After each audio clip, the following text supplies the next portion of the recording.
दक्षिण अमेरिका के बारे में पढ़ेंगे। दक्षिण अमेरिका क्लास आज की आपने टाइमिंग देख ली होगी, थोड़ी सी लंबी, 2.5 घंटे की लूंगा, क्योंकि मैपिंग में 2 घंटे में बेसिकली बेटा कुछ हो नहीं पा रहा। मैं देख रहा हूँ मैपिंग में 2 घंटे में कुछ हो भी नहीं पा रहा। आवश्यकता पड़ गई कि थोड़ी सी क्लास को बढ़ा दूं। आज पॉसिबिलिटी ऐसे निकल आई तो बढ़ा दिया। हर दिन तो पॉसिबिलिटी लिखा निकल नहीं पाती है, किसी वजह से आज ऑफलाइन क्लास नहीं है, तो थोड़ा सा आपकी आज लंबी क्लास ले लूंगा। ठीक है, मेडागास्कर बचा था अफ्रीका में, तो अपने से कर लो। बचा तो बहुत सारे हैं, मॉरिशस वहाँ पर बचा है, सेशल्स बचा है, बहुत सारे आइलैंड्स बचे हैं वहाँ पे, कर डालो, अपने से भी कर डालो। ठीक है, ओके, शुरू करें बेटा। दक्षिण अमेरिका में आना है उससे पहले मैं इस मैप को दिखाना चाहूंगा आपको। सभी देखिए इस मैप को। ये जो आपको दिख रहा है कॉन्टिनेंट वाइज संपूर्ण भूखंड अमेरिकन कॉन्टिनेंट है। बहुत ध्यान से, बहुत ज़्यादा कमेंट्स बाजी के चक्कर में नहीं पड़ूंगा, केवल टाइम लॉस होता है, केवल टाइम लॉस होता है। जस्ट वेट, कोचिंग से फोन है दोस्तों, just wait. Hello hello hello, okay sorry दोस्तों, ऑफलाइन क्लास से कुछ फ़ोन था। जिन्हें कई बार कहते हैं ना कि जब शर्ट की कॉलर ख़राब हो गई हो तो उसे ठीक करना पड़ता है, कुछ ऐसे ही हो जाता है बेटा। चाहते तो ये है कि ठीक सामान्य तरीके से करें, पर कई बार मुश्किलें बढ़ती, कई बार मुश्किलें बढ़ती है ना, ये सब चीज़ें। ओके, शुरू करते हैं बेटा। ये है अमेरिकन कॉन्टिनेंट्स, ये है अमेरिकन कॉन्टिनेंट्स। आप अच्छे से बहुत इत्मीनान से सुनना और बढ़िया से पढ़ेंगे। दक्षिण अमेरिका कंप्लीट होगा आपका बढ़िया से, बहुत अच्छे से। कॉन्टिनेंट वाइज इसे हम अमेरिकन कॉन्टिनेंट कहते हैं, बट ये 2 भागों में बटा है। जो शब्द बोल रहा हूँ शब्द शब्द सुनेंगे, ये 2 भागों में बटा है। एक उत्तर अमेरिका है, एक दक्षिण अमेरिका है।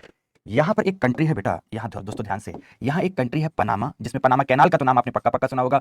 पनामा कैनाल से लेकर संपूर्ण उत्तर का भाग उत्तर अमेरिका कहलाता है, और उसके बाद ये जो ग्रीनिश कलर से है सारा का सारा, ये दक्षिण अमेरिका है बेटा, ये दक्षिण अमेरिका है, दक्षिण अमेरिका है। उत्तर अमेरिका में मूल रूप से अगर आप देखोगे, मूल रूप से आप देखोगे तो कनाडा, यूएसए के साथ साथ ये जो मेसो अमेरिकन कंट्रीज हैं, जिसे आप मिडिल अमेरिका कहते हैं, तो मैक्सिको के साथ साथ ये जो छोटे छोटे देश हैं, यहाँ पर छोटे छोटे देश हैं, Guatemala, Belize, Honduras, El Salvador, Nicaragua, Managua, जितने भी हैं, पनामा आदि, तो ये छोटे छोटे देशों का समूह कहलाता है मिडिल अमेरिका। और अगर मैक्सिको को भी मिला दिया जाए तो इसे कहा जाता है मेसो अमेरिका। तो कुल मिलाकर कनाडा, यूएसए, मिडिल या मेसो अमेरिका का यह पार्ट प्लस ये दिस वन ग्रीनलैंड का पार्ट, ग्रीनलैंड का पार्ट, ये सबको मिलाकर के क्या कहा जाता है? इसे कहा जाता है नॉर्थ अमेरिका। क्या कहा जाता है बेटा? North America. दूसरी तरफ आप देखो, यहां पर ये पनामा से लेकर दक्षिण में जो भी भाग दिखता है कॉन्टिनेंट वाइज, इसे हम साउथ अमेरिका कहते हैं।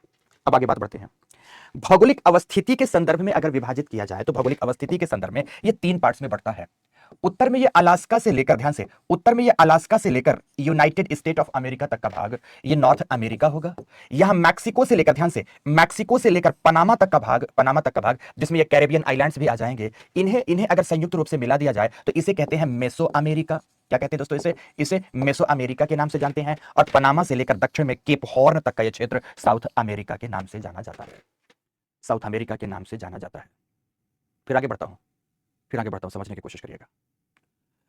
इस पूरे भौगोलिक प्रदेश में, इस पूरे भौगोलिक प्रदेश में, चूंकि अगर आप यहां देखोगे कनाडा एवं यूएसए को देखोगे, तो कनाडा एवं यूएसए में मूल रूप से अंग्रेजी भाषा का प्रभाव है। कनाडा एवं यूएसए में मूल रूप से अंग्रेजी भाषा का प्रभाव है, इसलिए इस भौगोलिक प्रदेश को हम एंग्लो अमेरिका किस नाम से जानते हैं दोस्तों?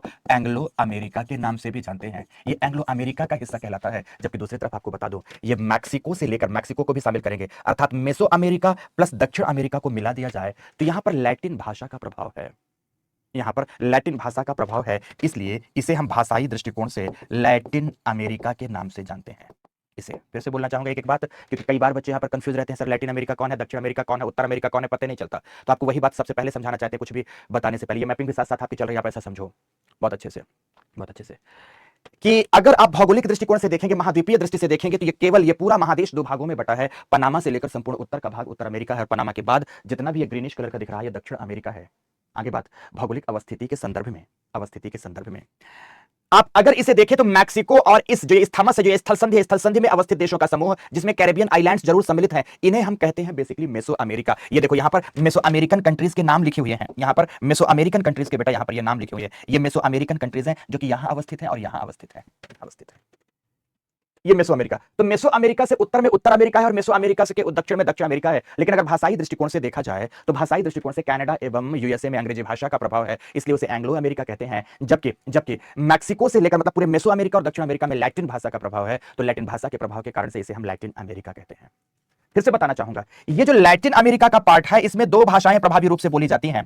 इसमें सबसे प्रभावी भाषा स्पेनिश है दोस्तों, और दूसरे नंबर पर भाषा इसमें आती है पोर्टुगीज मतलब पुर्तगाली भाषा आती है, पुर्तगाली भाषा आती है। मैं आपको यह समझाना चाहूंगा कि मूलतः पुर्तगाली पोर्टुगीज जो लैंग्वेज है उसका प्रभाव केवल इस भाग पर है, ब्राजील के आसपास है। बाकी लैटिन अमेरिका के ऑलमोस्ट कंट्रीज में स्पेनिश भाषा का प्रभाव है, स्पेनिश बोली जाती है। फिर से सुनना, लैटिन अमेरिका के अंतर्गत दो भाषाएं आती हैं, एक यहां जो बोली जाती हैं, एक स्पेनिश है और दूसरी पोर्टुगीज है।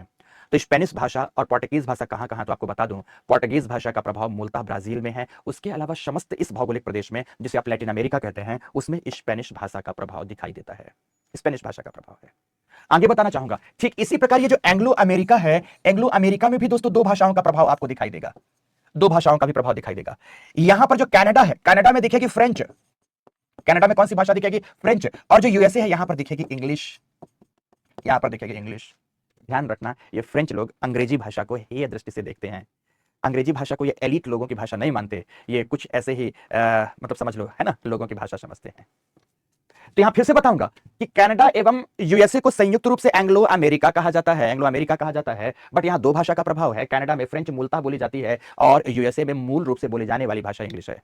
मिस अमेरिका से लेकर पूरा का पूरा दक्षिण अमेरिका तक बोली जाने वाली भाषा लैटिन है। लैटिन अमेरिका में भी ब्राजील के आसपास का जो क्षेत्र है उसमें तो पोर्टुगीज भाषा बोली जाती है, शेष भाग में स्पेनिश भाषा बोली जाती है। दोस्तों मैं आपको बताना चाहूंगा, आपको समझाना चाहूंगा, यहां पर बिजली चली गई sir, internet connection fall, internet line, internet वे फॉल कर जाने की वजह से अचानक आपकी क्लास रुक गई थी, इसलिए रुका हुआ था। ये नहीं कि मैं बैठ के आराम कर रहा हूँ क्लास में, मतलब बताना कुछ भी उल्लुओं की तरह पूछना है, इतने दिन से क्लास लेते हुए हो गया, ये नहीं समझ में आता कि पढ़ाते बीच क्लास में टीचर आराम करने के लिए नहीं बैठता। सुनो ध्यान से, जहाँ थे फिर वहीं लौटाते हैं आपको, जहाँ थे एकदम लौटो वहीं पर। मैं एक प्रॉपर एक बात समझा रहा था कि अमेरिकन कॉन्टिनेंट्स को किस तरह किन किन चीज़ों में विभाजित करते हैं। रही बात ये ग्रीनलैंड आप देख रहे हो, पॉलिटिकली ये डेनमार्क का पार्ट है, भौगोलिक दृष्टि से तो उत्तर अमेरिका का अंग है, लेकिन यहाँ पर अधिकार राजनीतिक दृष्टिकोण से डेनमार्क का है। इसी पर प्रश्न उठाया है डोनाल्ड ट्रंप ने, यूएसए के प्रेसिडेंट ने प्रश्न उठाया है कि अरे भाई तू डेनमार्क के साथ क्या कर रहा है, चल आना मेरे साथ। इसी पर प्रश्न उठाया है। आपके लिए एक ये विषय बिंदु एक मानस पटल में हो सकता है, आपकी जानकारी का विषय बिंदु हो सकता है।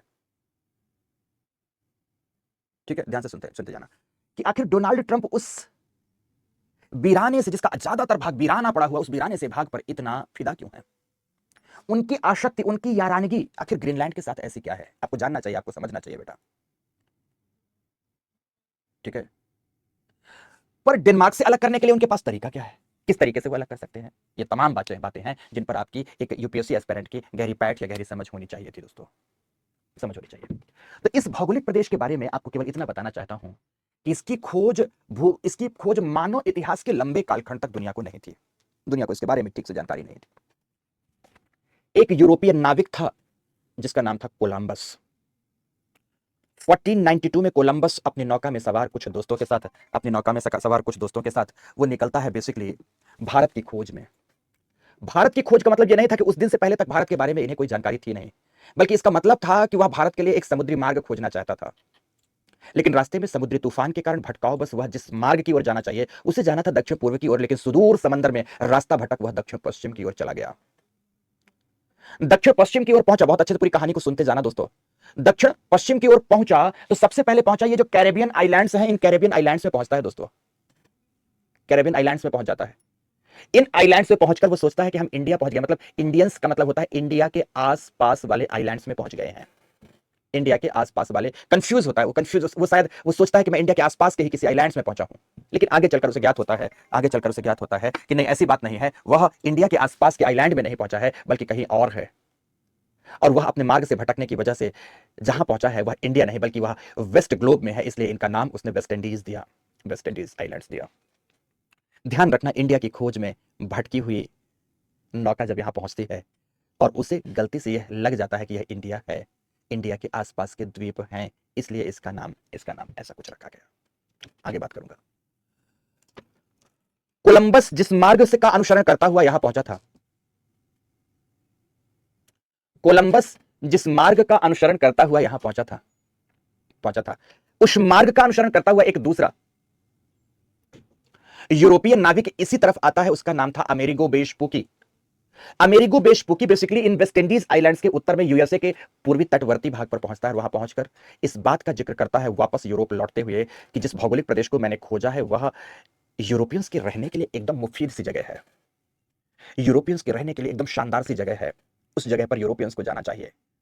यूरोपियंस जत्थे बेड़े में सवार होते हैं और जत्थे पर जत्था बेड़ा पर बेड़ा इस क्षेत्र की ओर आता गया, और जिस क्षेत्र पर आकर यूरोपियंस लोग बसते चले गए तो अमेरिगो वेस्पुकी द्वारा बताए गए भौगोलिक खंड के नाम के आधार पर ही इसका नाम पड़ा अमेरिगो, और अमेरिगो ही धीरे धीरे धीरे धीरे क्या कहलाने लगा? अमेरिका कहलाने लगा दोस्तों, अमेरिका कहलाने लगा। जिस समय पर यह यूरोपियंस यहां पर आए थे, ध्यान रखना, जिस समय पर ये यूरोपियंस यहां आए थे, फ्रेंच आए, ब्रिटिशर्स आए, स्पेनिश आए, पोर्टुगीज आए, ये क्या देखते हैं कि यहां पर ऐसा नहीं है कि मानव समुदाय नहीं रहता। जो आइलैंड्स ग्रुप है, इन आइलैंड्स में रहने वाले ग्रुप को इन्होंने रेड इंडियंस नाम से पुकारा। किस नाम से पुकारा? रेड इंडियंस नाम से पुकारा। तो अमेरिका के इस पूर्वी, यूएसए के इस पूर्वी तट पर भी रहते थे लोग, यूटोपियन लोग रहते थे, यहां की मूल अपनी जातियां रहती थी। आते ही इनने सर्वप्रथम उन जातियों को मारा, प्रताड़ित किया, तरह तरह की यातनाएं दी, नृशंस जनसंहार किया और उन्हें खदेड़ दिया। तो खदेड़ने के कारण वह भागते भागते भागते भागते मिसिसिपी एवं मिसौरी नदियों को पार कर लगभग रॉकी पर्वत के गिरिपादीय क्षेत्र में जाकर रहने लगे। ठीक इसी समय पर आगे की बात कहना चाहूंगा, इसी समय पर दोस्तों ध्यान रखना कि ये मैक्सिको तथा इसके आसपास के इस मेसो अमेरिकन स्थमस में Mexico, Guatemala, Belize, El Salvador, Honduras, Nicaragua, Costa Rica के आसपास खगोल विज्ञान के अत्यंत जानकारों की सभ्यता, मायान सभ्यता चल रही थी। यहां पर माया, एज़टेक और इंका, बेसिकली पेरू और कोलंबिया के आसपास के क्षेत्र में इंका, माया सभ्यता मैक्सिको के आसपास और मध्यवर्ती क्षेत्र में एज़टेक जैसी सभ्यता फल फूल रही थी। इस भौगोलिक प्रदेश में 3 मध्यकालीन सभ्यताएं अत्यंत ही समृद्ध थी और यह यहीं पर आकर फल फूल रही थी। इन तीनों सभ्यताओं के मध्य कोई खास कभी खूनी संघर्ष या झड़प थी नहीं, बड़े ही शांति, सद्भाव और सौहार्द के साथ रहा करते थे। लेकिन ये गोरी चमड़ी और नीली आंखों वाले लोग आए, ये दुनिया के सबसे पतित और बर्बर लोग यहां पर आए और इन्होंने इन सभ्यताओं का बर्बरता पूर्वक विनाश किया। बताना चाहूंगा दोस्तों, मुझे यह कहने में कोई भी गुरेज एवं परहेज नहीं रही कि दुनिया में कहीं भी कोई भी सभ्यताएं ऐसी नहीं रही होगी जो जहां गई और उनका समूल नाश किया, लेकिन 2 सभ्यताओं ने ऐसा ही कुछ किया। एक पहला इन यूरोपियंस इंट्रूजर्स ने ऐसा किया, तो दूसरा अरब इंट्रूजर्स ने ऐसा किया। इन दोनों ने ही जिस क्षेत्र पर गए वहां कत्लेआम मचा दिया, उस भूमि को बंजर बना दिया, शस्य श्यामला धरती को दोस्तों निर्जन बना दिया।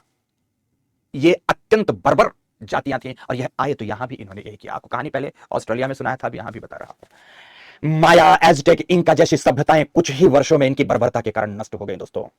पुरुषों का नरसंहार किया गया, बच्चों से बेगारी कराई गई, महिलाओं को दास बनाया गया। और सही बात यह है दोस्तों कि महिलाएं सेक्स स्लैव बनी इनकी, और उसका परिणाम यह हुआ कि ये जो आइबेरियंस लोग यहां पर आए थे, यूरोपियंस लोग यहां पर आए थे, और यहां की मूल निवासियों की जो महिलाएं थी, इनके आपस के संयोग से जो नई जाति पैदा होती है, जो नई मानव जाति पैदा हुई, उसे आप मेस्टिजो, मुलाटो एंड जैम्बो के नाम से जानते हो। किस नाम से जानते हो? मेस्टिजो, मुलाटो एंड जैम्बो के नाम से जानते हो। इनके द्वारा की गई नृशंस हत्याओं के प्रमाण, जन या नरसंहार के प्रमाण आज भी स्थानों पर की गई खुदाई में एक ही स्थान पर मिलने वाले सैकड़ों और हजारों की संख्या के नरकंकालों से प्राप्त होता है कि किसी समय पर इनका कितना बर्बरतापूर्वक दमन किया गया होगा। इतनी फलती फूलती सभ्यताएं इतिहास से सीखने की जरूरत है दोस्तों कि अगर आप अपने आप को सशक्त नहीं बनाकर रखोगे तो थोड़े दिन बाद दूसरी सभ्यताएं आपको खा जाएंगी। यह हमेशा हमेशा के लिए नष्ट हो गई सभ्यताएं, और यहां पर इनकी अपनी भाषा, इनकी अपनी दुनिया ही बदल गई, और यह अब 2 क्षेत्रों में बदल गया। एक एंग्लो अमेरिका हो गया तो दूसरा लैटिन अमेरिका हो गया।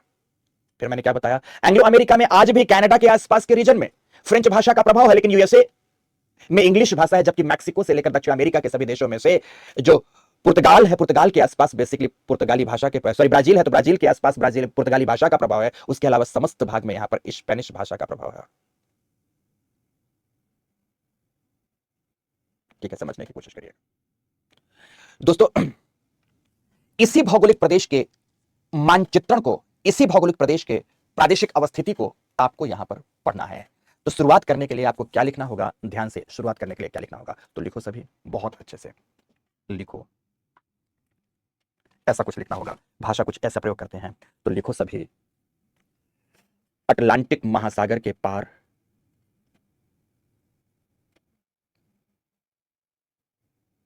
अटलांटिक महासागर के पार अवस्थित पश्चिमी गोलार्ध के 2 बड़े भूखंडों को मिलाकर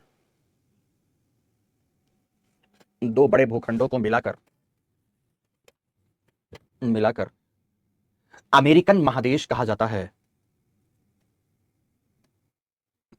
अमेरिकन महादेश कहा जाता है, जिसके जिसके दो अंग हैं, नंबर 1 उत्तर अमेरिका और नंबर 2 दक्षिण अमेरिका।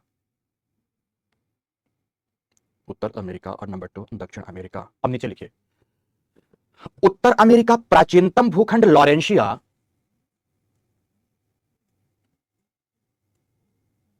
उत्तर अमेरिका प्राचीनतम भूखंड लॉरेंशिया, जबकि दक्षिण अमेरिका गोंडवाना लैंड का अंग है। गोंडवाना लैंड का अंग है। भौगोलिक दृष्टि से इन्हें हम 3 भागों में विभाजित करते हैं। 3 भागों में विभाजित करते हैं। Number 1 north America, number 2 meso America, meso में ही मिडिल सम्मिलित है सारा, मिडिल अमेरिका, ठीक है ना, तो meso America. Number 3 south America, पूर्ण विराम लगाओ, पैरा चेंज करते हुए लिखो, क्रिस्टोफर कोलंबस के उपरांत इस भौगोलिक खंड की खोज करने का श्रेय मूलतः अमेरिकी सॉरी यूरोपीय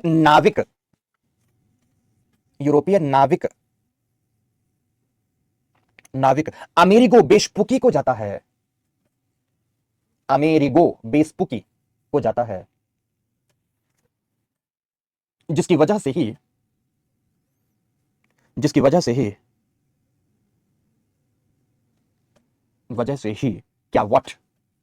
ही इस भूखंड को हम अमेरिका के नाम से जानते हैं। इस भूखंड को हम अमेरिका के नाम से जानते हैं। पूर्ण विराम लगाएं, लिखें, वेस्पुकी के खोज के उपरांत यहां आने वाले यूरोपियंस ने सर्वप्रथम इस महादेश की जनजातियों का दमन एवं शोषण किया। साथ ही यहां फल फूल रही क्या फल फूल रही थी? तो फल फूल रही माया, एज़टेक एवं इंका जैसी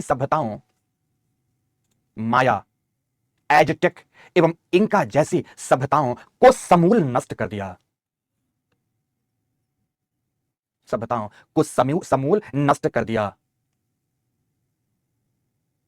पुरुषों का नरसंहार, जबकि बच्चों एवं महिलाओं को गुलाम या दास बनाया, जिनके संयोग से यहां मेस्टिजो, मुलाटो एवं जैम्बो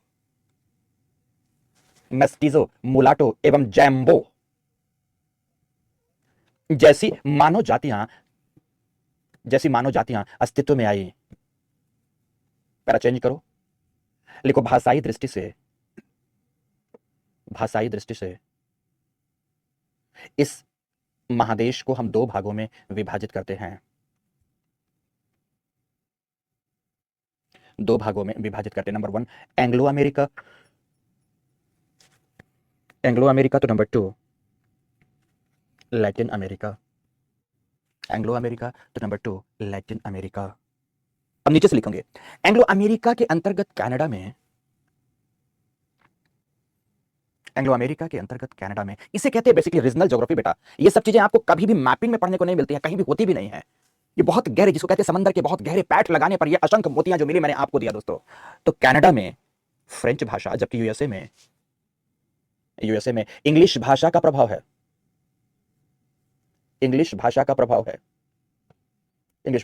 पूर्ण विराम लगाओ। इसके अलावा मैक्सिको से लेकर संपूर्ण दक्षिण अमेरिका तक दक्षिण अमेरिका तक लैटिन भाषा का प्रभाव है, जिसमें से ब्राजील में पुर्तगाली बोली जाती है, जबकि शेष भाग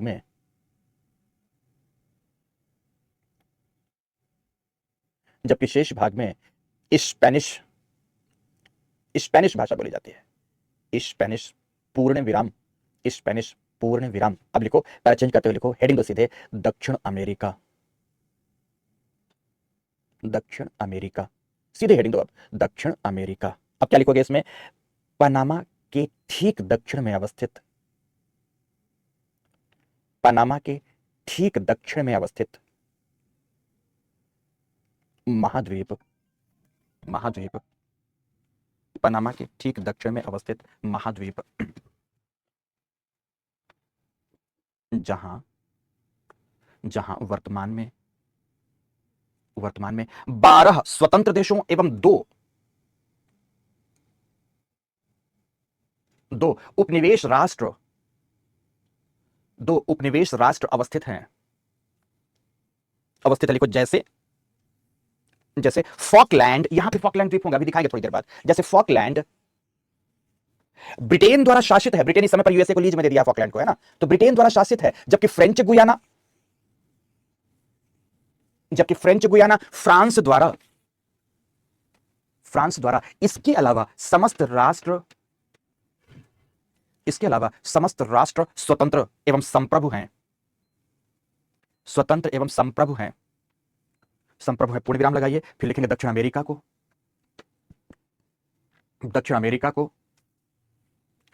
को भूभौतिक दृष्टिकोण से हम निम्नलिखित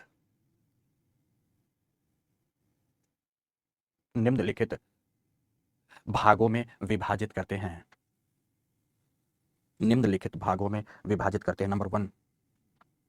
नंबर वन, पश्चिमी तटीय मैदान। नंबर टू, पश्चिमी एंडीज पर्वतमाला। इसी को ब्रैकेट में लिख सकते हैं, पश्चिमी उच्च भूमि। एंडीज पर्वतमाला क्षेत्र को क्या लिख सकते हैं, पश्चिमी उच्च भूमि। तो नंबर तीन,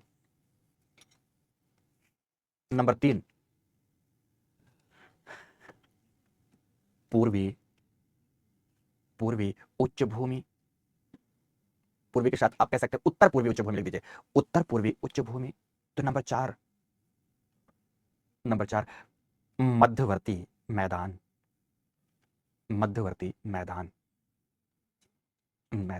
पूर्ण विराम। अब देखो यहाँ पर, अभी मैंने कंट्री बताई है दोस्तों, कंट्रीज में आपको बता दूं, यहाँ पर ये पनामा है, पनामा के नीचे दक्षिण अमेरिका, पूरा एक कलर से यहाँ पर देखो, ये पूरा का पूरा एक ही कलर से यहाँ तक दिखाया गया है, जिसका नाम लिखा गया है Latin America.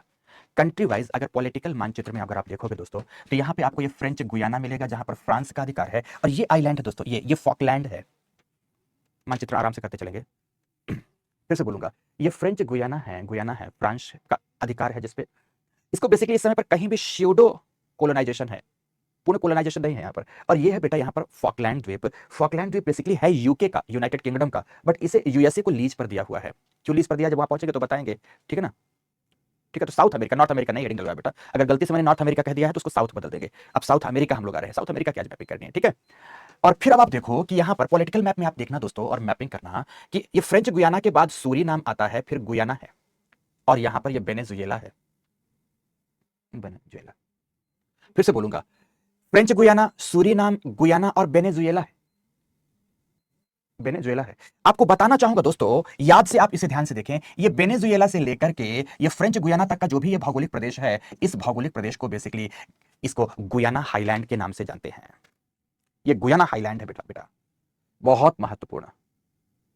Venezuela, Guyana, Suriname, French Guiana, ये जो अवस्थिति है उसे अगर आप फिजिकल मैप में देखेंगे तो उसे किस नाम से जाना जाता है, गुयाना हाईलैंड के नाम से जाना जाता है। गुयाना हाईलैंड पर अवस्थित है दोस्तों ये चार देश, और वेनेजुएला के पास एक बड़ी ही महत्वपूर्ण नदी यहां पर प्रवाहित होती है, जिसका नाम है रिवर ओरिनिको। यहां पर प्रवाहित होती है एक नदी, आपको नदी वगैरह का भी एक चित्र दिखाऊंगा, यहां पर रिवर ओरिनिको, एकमात्र नदी यहां पर आपको देखना है, रिवर ओरिनिको, वेनेजुएला में प्रवाहित होती है, रिवर ओरिनिको। और यहां पर एक झील है वेनेजुएला के उत्तर पश्चिम में, एकदम उत्तर पश्चिम में, जिसका नाम है lake Maracaibo. Lake Maracaibo,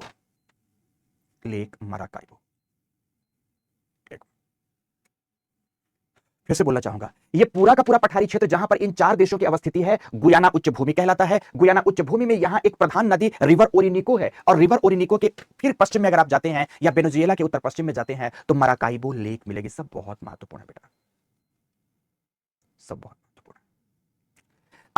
after that ये कंट्री आपको मिलेगा। कंट्री फिर से कोलंबिया, ये 4 देश हो गए। 4 देश मतलब एक 3 तो स्वतंत्र हो गए, एक ही हो गया। फिर कोलंबिया है, ये इक्वाडोर है, ये पेरू है। देखो अब ध्यान से, Colombia, Ecuador, Peru, Bolivia, Chile, Argentina, Uruguay, Paraguay, Brazil. तो कितनी कंट्री हो गई? 1 2 3 4 5 6 7 8 9 10 11 12 12 स्वतंत्र राष्ट्र हैं। 12 स्वतंत्र राष्ट्र हैं। और मैंने 2 किनको, एक फ्रेंच गुयाना को बताया और एक हवाई द्वीप को बताया कि किसी अन्य राष्ट्र के उपनिवेश हैं दक्षिण अमेरिका के अंतर्गत। दक्षिण अमेरिका के अंतर्गत। फिर से आगे बढ़ते हैं दोस्तों। अगर इस फिजिकल मैप में देखेंगे, आशीष डार्कनेस पूरी है ना? आशीष डार्कनेस पूरी बढ़ा दी हो ना? पक्का? ठीक है, ठीक दिख रहा है वैसे। हर देश का नाम याद करने की जरूरत ही नहीं बेटा, अपने आप समय के साथ याद होता चला जाएगा, महत्ता आ जाएगी, ऐसे महत्ता आएगी। फिर से बोलना चाहूंगा, अगर आप पूरा का पूरा इस पूरे मैप को, ये फिजिकल मैप को देखोगे, बहुत जबरदस्त मानचित्र है, ये मैप है, अद्भुत मैप है दोस्तों, अद्भुत।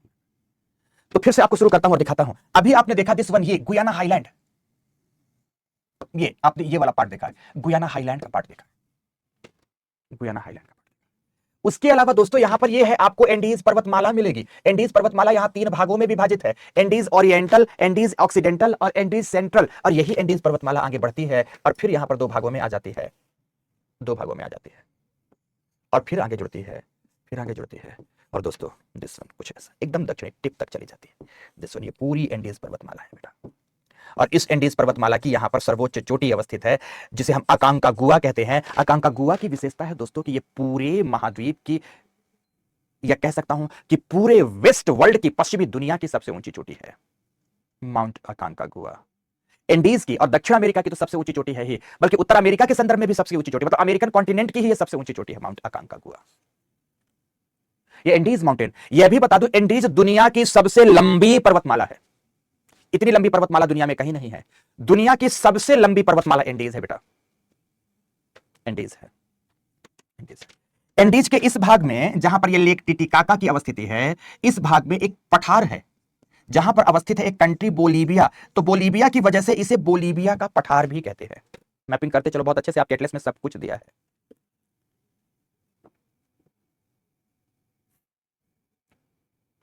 बोलीविया दिखेगा यहां पर, बोलीविया, बोलीविया कंट्री भी है अपने आप में। और बोलीविया में अवस्थित, बोलीविया और पेरू की सीमा पर अवस्थित है लेक टिटिकाका। यह पूरे दक्षिण अमेरिका की सबसे बड़ी मीठे पानी की झील है लेक टिटिकाका, एंडीज पर्वतमाला पर अवस्थित है। भ्रंश निर्मित झील है, भ्रंश निर्मित झील, भ्रंश निर्मित झील है एंडीज पर्वतमाला। अब आगे ध्यान से जितना बोलता हूं बस उतना करते चलिएगा। एंडीज पर्वतमाला के एकदम दक्षिण पूर्व में यहां एक पठार है जिसे कहते हैं पैटागोनियन प्लेटू। यहां एक पठार है जिसे क्या कहते हैं? पैटागोनियन प्लेटू। एंडीज के वृष्टि छाया में अवस्थित होने की वजह से दोस्तों ये पूरा मरुस्थल है, शीत शुष्क मरुस्थल है। जो भी पवनें आती हैं इधर की ओर, एंडीज पर्वतमाला रोककर इन्हें वृष्टि योग्य नहीं रहने देता, इसीलिए यह शीत शुष्क मरुस्थल है। पैटागोनियन प्लेटू, पैटागोनिया का पठार है, पैटागोनिया का पठार है। पैटागोनिया प्लेटू के उत्तर में देखो, यहां पर बहुत अच्छे से ध्यान से देखना, पैटागोनियन प्लेटू के उत्तर में जो ये भौगोलिक प्रदेश मैं दिखाने वाला हूं, इसे और डार्क करता हूं चलो। ये वाला भौगोलिक प्रदेश, ये पंपास लिखा है ना बेटा, तो बेसिकली ये जो भौगोलिक प्रदेश है, दिस वन, ये वाला जो भौगोलिक प्रदेश है, ये पूरा का पूरा पंपास ग्रासलैंड है। लिखा कहां पर है इससे बहुत फर्क नहीं पड़ता, बट आप ऐसा कुछ देखोगे, ये पंपास ग्रासलैंड है, पंपास घास का मैदान। कुछ लोग प्रोनाउंसिएशन इसको कहते हैं पंपा, गलत प्रोनाउंसिएशन है, हटाओ ऐसे प्रोनाउंसिएशन को। आप हमेशा बोलेंगे पंपास, पंपास ग्रासलैंड है बेटा, pampas grassland. This one pampas घास, सबकी विशेषता बताऊंगा। मजे की बात, जो एक अवस्थिति यहां पर नहीं दी है, आपके एटलस में भी नहीं दी होगी, केवल बता दे रहा हूं मैं, ध्यान से सुन लेंगे। पंपास घास भूमि और पैटागोनियन प्लेटू के ठीक बीच में यहां पर पराना का पठार है। क्या कौन सा पठार है दोस्तों? पराना प्लेटू है। नहीं दिया होगा आपके एटलस में भी नाम नहीं दिया है, इसने भी नाम नहीं दिया, कोई फर्क नहीं पड़ता, बट यहां पर कौन सा पठार है, एक एक चीज बहुत बारीकी से बता रहा हूं, बस ध्यान से सुनते जाना दोस्तों। यहां पर पराना का पठार है, पराना प्लेटू है, पराना प्लेटू। और आगे बात करूंगा, पंपास ग्रासलैंड की नदियां कौन सी हैं यह भी बताऊंगा, बट उससे पहले मेरा मन कर रहा है मैं बताऊं, इसकी इस समय पर बड़ी महत्ता मुझे दिखाई दे रही है। ये जो मैदान दिख रहा है, ये कलर तो दिखेगा भी नहीं, देखता हूं बोर्ड में दिखता है या नहीं, ये जो मैदान, अच्छा इसमें ज्यादातर कलर यूज ही नहीं आते हैं, ऐसा कुछ ऐसे कलर इसमें सेलेक्ट करके रखो। अब जैसे मान लो ये कलर, ये कलर, ये कलर सब एक ही कलर है, कुछ अलग कलर ही नहीं है। कुछ ऐसे कलर मतलब बनाए जाए जो उपयोग में आए, फिर क्या मतलब निकलेगा, है ना। कुछ ऐसा करो आज आप क्लास के बाद, ठीक है, कल से सारे कलर यूज आए, ऐसा कुछ रहे बोर्ड में, ऐसा कुछ हो। देखो यहां पर देखना दोस्तों, दिस वन, ये जो मैदान है इसको कहते हैं ग्रान चाको। अभी आप केवल मैपिंग कर लो, फिर इनकी महत्ता सब बताऊंगा। श्वेता कनौजिया, सच बताऊं बेटिया, मन से कहूं कि सच मेरा भी मन यही करता है, लेकिन ऐसी ताबड़तोड़ क्लास का प्लान लगाया है आगे पीछे, ऐसी ताबड़तोड़ क्लास का प्लान लगाया है कि सांस लेने की फुर्सत नहीं है। और ऐसा भी नहीं, मैं ये भी बोलता हूं कोई बात नहीं है, मेरे पास जितना टाइम है उसी टाइम को एक्सटेंड कर दो, लेकिन ना सर इतने ही घंटे के अंदर सारी क्लास ले लो, तो मुश्किल पड़ जाता है बेटिया। तो मैं सच में चाहता हूं कि आप लोगों को ऐसे मैपिंग करा दूं कि भूतो ना भविष्यति हो जाए।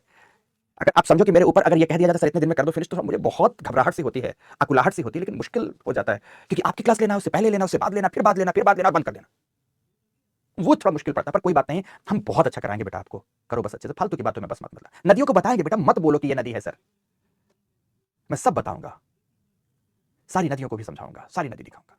तो यहां आपने देखा क्या, ग्रान चाको, ये पंपास घास भूमि के ठीक उत्तर में ग्रान चाको का मैदान है, ग्रान चाको का मैदान है, ठीक है। अब आगे बढ़ते हैं, आगे बढ़ते हैं, ध्यान से सुनना दोस्तों। ये जो ग्रान चाको का मैदान है और पैटागोनिया है, यहां पर कुछ बड़ी महत्वपूर्ण नदियां हैं। मैं जिनको बोलूंगा उसमें से कुछ मिलेंगी, कुछ ना मिलेंगी, ना मिले तो भाड़ में जाने देना, जो मिल जाए उसकी मैपिंग कर लेना बस, और खुश रहना, एकदम चेहरे पर मुस्कुराहट होनी चाहिए, बाकी तो मैं सब लिखा ही दूंगा। फिर से बोलना चाहूंगा, यहां पर जो नदियां हैं, नदियों के नामकरण में आप देखना बेटा, एक नदी है इधर पराना, एक नदी है इधर परागवे, एक नदी और आती है पिल्को मायो। तो पराना, परागवे नहीं, पहले तो पिल्को मायो और परागवे आपस में मिलकर आगे बढ़ी, जिसमें आकर ये पराना भी अपना जल विसर्जित करती है, और बेसिकली ये रियो डी ला प्लाटा में जाकर अपना वाटर डिस्चार्ज करती है, रियो डी ला प्लाटा में जाकर अपना जल विसर्जित करती है। तो दो नदियां तो मिल ही जाएंगी आपको, एक परागवे और दूसरी पराना, पर हो सकता है पिल्को मायो ना मिले। पर आपको बताना चाहूंगा, पहली नदी पिल्को मायो, फिर परागवे, फिर पराना, इन नदियों की संयुक्त धारा कहलाती है ला प्लाटा। क्या कहलाती है संयुक्त धारा? ला प्लाटा कहलाती है। और जिस खाड़ी में गिरते, जिसको हम लोग आज यहां पर अपने यहां पर बोली में गल्फ कहते हैं ना, यहां पर उसे गल्फ नहीं बल्कि रियो कहते हैं, तो ये रियो डी ला प्लाटा कहलाती है। देखो मैं अपने एटलस पर अगर नजर डालूं तो पिल्कोमायो भी दिया है, पराग्वे भी दिया है, पराना भी दिया है, सारी नदियां हैं, और उरुग्वे नदी भी दी हुई है। उरुग्वे कंट्री के पास देखेंगे, यहां पर अगर आप देखेंगे तो एक और नदी उरुग्वे वाली जो नदी जा रही है, उरुग्वे नदी भी दी हुई है, उरुग्वे। तो ध्यान से, पिल्कोमायो, पराग्वे, पराना और उरुग्वे, इन सबकी जो संयुक्त धारा, उरुग्वे हालांकि स्वतंत्र रूप से जाकर गिरती है, पर उन तीनों की जो संयुक्त धारा है, संयुक्त धारा है बेटा, उन्हें हम लाप्लाटा कहते हैं। लाप्लाटा ये नाम मिलेगा नहीं एटलस में, बट मैं बताऊंगा उसे क्या कहते हैं, रूप से लाप्लाटा कहते हैं। लाप्लाटा जहां पर जाकर जल विसर्जित की उसे कहते हैं रियो डी ला प्लाटा, रियो डी ला प्लाटा। और ये देश यहां पर अगर आप देखोगे पॉलिटिकल मैप में, अगर आप आओ दोस्तों सभी थोड़ी देर के लिए पॉलिटिकल मैप में आओ, तो यहां पर ये दक्षिण का देश होगा अर्जेंटीना। कौन सा देश होगा पॉलिटिकल मैप में देखोगे, जल्दी से आओ पॉलिटिकल में, ये दक्षिण का देश होगा पूर्व की ओर अर्जेंटीना। इधर चिली की तरफ अभी नहीं दिखाया मैंने, अर्जेंटीना।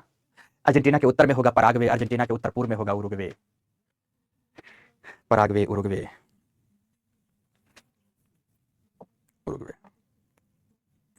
मजे की बात आप देखना, नोटिस करना दोस्तों कि ये जो रियो डी ला प्लाटा है, इसके उत्तर में उरुग्वे की राजधानी अवस्थित है। रियो डी ला प्लाटा में किसकी राजधानी अवस्थित है? अवस्थित है, यहां देखोगे आप तो उरुग्वे की, और यहां जिसको मॉन्टेविडियो कहते हैं, और यहां अर्जेंटीना की ब्यूनस आयर्स। ये दोनों राजधानी इसलिए याद करना पड़ेगी क्योंकि ये एक ही खाड़ी में अवस्थित है। सॉरी मैंने यहां पर लगा दिया, ये यहां पर अवस्थित है, रियो डी ला प्लाटा, रियो डी ला प्लाटा में अवस्थित है, दिस वन यहां रियो में, रियो डी ला प्लाटा में अवस्थित है। उत्तर में मॉन्टेविडियो उरुग्वे की राजधानी, और दक्षिण में ब्यूनस आयर्स,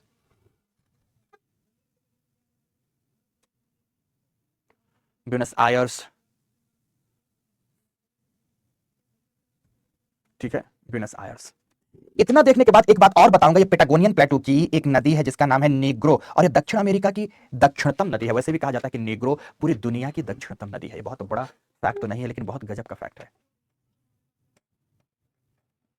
नीग्रो पूरे विश्व की दक्षिणतम नदी है। पेटागोनियन प्लेटू पराना पठार से शुरू होकर पेटागोनियन प्लेटू के आसपास प्रवाहित होती है।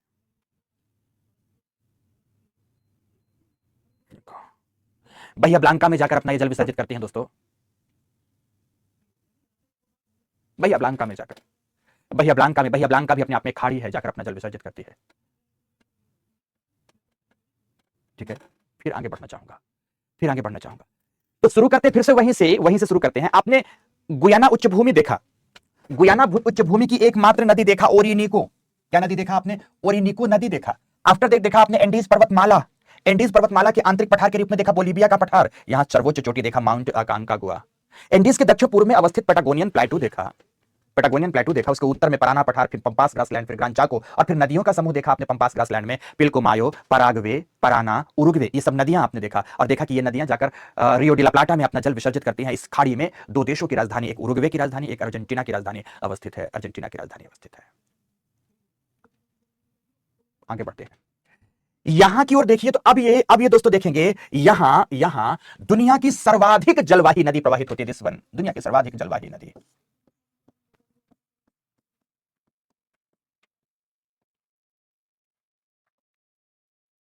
जापुरा, मैडेरा आदि, जापुरा, मैडेरा, टैपाजोस आदि इसकी सहायिका है।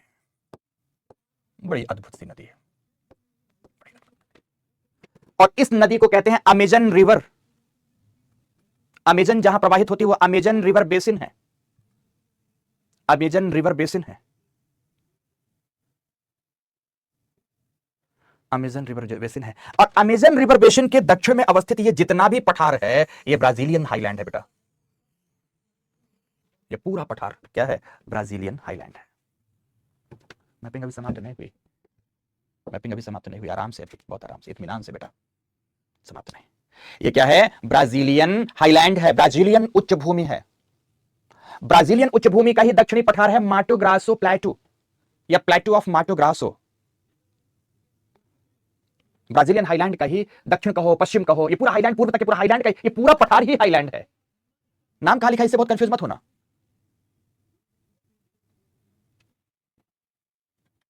नाम से बिल्कुल कंफ्यूज मत होना दोस्तों। ये ब्राजीलियन हाईलैंड, ये उच्च भूमि है, ब्राजीलियन हाईलैंड है, ब्राजीलियन हाईलैंड, ब्राजीलियन उच्च भूमि है। तो एक तरफ से अगर मैं आपको ले चलूं, तो ब्राजीलियन उच्च भूमि जिसका एक पठार है प्लेटू ऑफ माटो ग्रासो, ग्रांड चाको का मैदान, पंपास घास भूमि, पराना पठार, पेटागोनियन डेजर्ट, एंडीज पर्वतमाला, बोलिवियन प्लेटू, उसके बाद गुयाना उच्च भूमि और Amazon river basin. Amazon river basin, इतनी ही अवस्थितियां भौतिक दृष्टिकोण से बेसिकली दक्षिण अमेरिका में हैं, भूभौतिक दृष्टिकोण से। पॉलिटिकली इसका एक ये, सॉरी फिजिकली इसका ये वाला जो हिस्सा है, नोटिस करना ध्यान से, एंडीज पर्वतमाला के पश्चिम से लगा हुआ ये वाला पूरा हिस्सा बहुत संकीर्ण तट है। ये वाला पूरा हिस्सा दोस्तों, ये वाला हिस्सा ही कहलाता है western coast of southern America. This one, ये है पश्चिमी तट, ये है पश्चिमी तट, दिस वन, ये है वेस्टर्न कोस्ट। ये बहुत संकीर्ण तट है बेटा, बहुत संकीर्ण तट है, पर है बहुत संकीर्ण तट। कलर ही बोलो सर, कलर दिख ही नहीं रहा है, के लिए दिखा रहे हो? यस, मैं भी समझ पा रहा हूं बेटा, कलर का थोड़ा सा इस बोर्ड में इशू है, कोई भी कलर क्लियर खास दिखते ही नहीं है इसमें, तो कलर उठाने लायक है भी नहीं, अब इतने कलर तो यूज ही कर लिया। चलो पर अब यहाँ इस कलर को यूज कर देते हैं, क्योंकि इसके अलावा और कलर तो दिखेगा नहीं कुछ। दिस वन, ये है आपका दोस्तों वेस्टर्न कोस्ट। अब जब आपने वेस्टर्न कोस्ट देखा है तो आपको एक चीज और देखनी पड़ेगी, और मजे के साथ देखना, इत्मीनान से देखना, हौले हौले से देखना। एंडीज के पश्चिम का तटीय मैदान western coast of southern America है। पर यहां पर आप देखोगे दोस्तों, दिस वन, यहां पर देखोगे तो यहां पे एक जल संधि है, यहां पर दिस वन, ये एक जल संधि है जिसका नाम है मैगलन जल संधि। कौन सी जल संधि है? मैगलन जल संधि है बेटा, याद करो इस जल संधि को, बहुत महत्वपूर्ण है। मैगलन जल संधि, मैगलन जल संधि इस आइलैंड को अलग कर देती है, और यहां पर जो आइलैंड है एक, उसका नाम है टिएरा डेल फुएगा। बेसिकली ये टिएरा डेल फुएगा आइलैंड है, जिसका एकदम दक्षिणी बिंदु केप हॉर्न कहलाता है। दक्षिणी बिंदु क्या कहलाता है? केप हॉर्न कहलाता है, केप हॉर्न कहलाएगा। मैगलन जल संधि जिसके दक्षिण में टिएरा डेल फुएगा आइलैंड है, और इस आइलैंड का एकदम दक्षिणतम बिंदु केप हॉर्न कहलाता है। और आपको एक और बात बता दूं दोस्तों मजे से, कभी भी आप अंटार्कटिका के भ्रमण के लिए मन बनाएंगे ना, तो आपको दो ही देश नजर आएंगे, एक न्यूजीलैंड नजर आएगा और एक आपको यहां अर्जेंटीना नजर आएगा। यहां पर अर्जेंटीना चिली दोनों का अधिकार है, बटा हुआ है, पर अर्जेंटीना के अंतर्गत केप हॉर्न के पास इस टेरा डेल फुएगा आइलैंड में एक नगर है जिसका नाम है उशुइया। देखिए जल्दी से, मजे के साथ देखिए, आपको घुमाने ले चल रहा हूं अंटार्कटिका। देखिए उशुइया, उशुइया, उशुइया नगर से आपको शानदार सा आलीशान सा क्रूज मिलेगा, जो कि आपको अंटार्कटिका की सैर की ओर लेकर जाएगा। उशुइया के पास, उशुइया से, उशुइया टेरा डेल फुएगा आइलैंड में अवस्थित है। इस आइलैंड की कैपिटल है बेटा, उसको हल्के में मत लेना।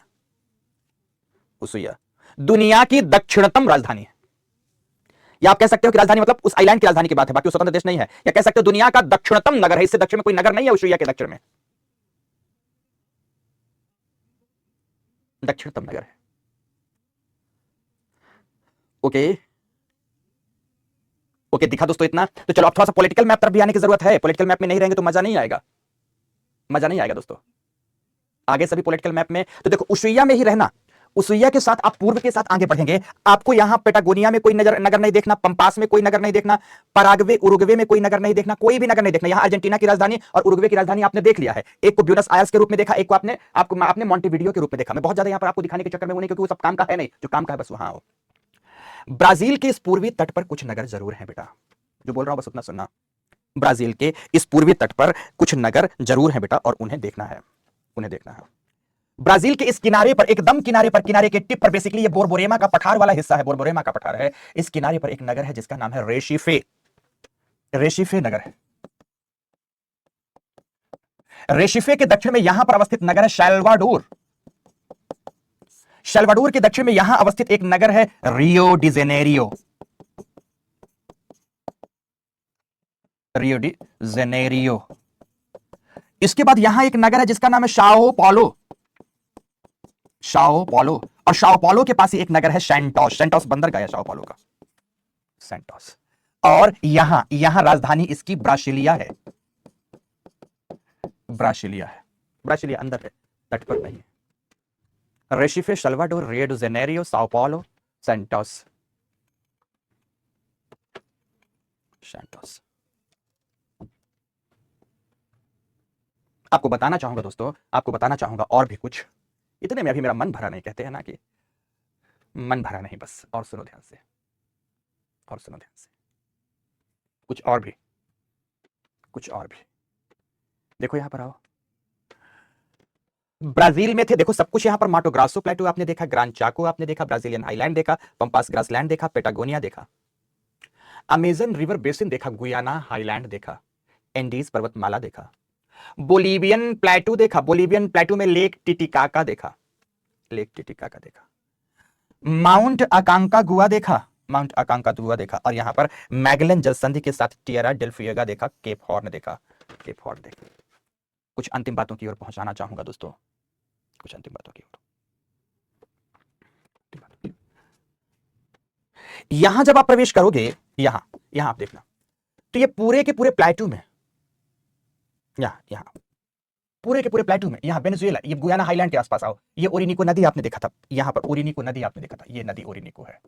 ओरिनिको नदी पर ही अवस्थित है, इसकी एक सहायिका है, उस पर ही अवस्थित है दुनिया का सबसे ऊंचा जलप्रपात, सबसे ऊंचा जलप्रपात एंजल्स। तो दोस्तों जो ये वाला भाग है मराकाइबो झील, तो मैंने दिखा ही दिया था, और ये जो कंट्री है यहाँ पर तट पर, अब उन कंट्रीज के साथ थोड़ा सा आगे बढ़ना है दोस्तों। यहां पर एक राष्ट्र है जिसका नाम है कोलंबिया, और कोलंबिया में यहां पर एक नगर है जिसका एक नदी है जिसका नाम है मैगडलेना। आपके एटलस में मिलेगी मैगडलेना, मैं एक बार फिर भी देख लेता हूं। यस बिल्कुल दिख रही है दोस्तों, सेंट्रल कॉर्डिलेरा और ईस्टर्न कॉर्डिलेरा के बीच में नदी है मैगडलेना। इसे लाइफलाइन ऑफ कोलंबिया कहा जाता है। ऑप्शनल बैच जून में शुरू होगा बेटा गणेश। इसे लाइफलाइन ऑफ कोलंबिया कहा जाता है।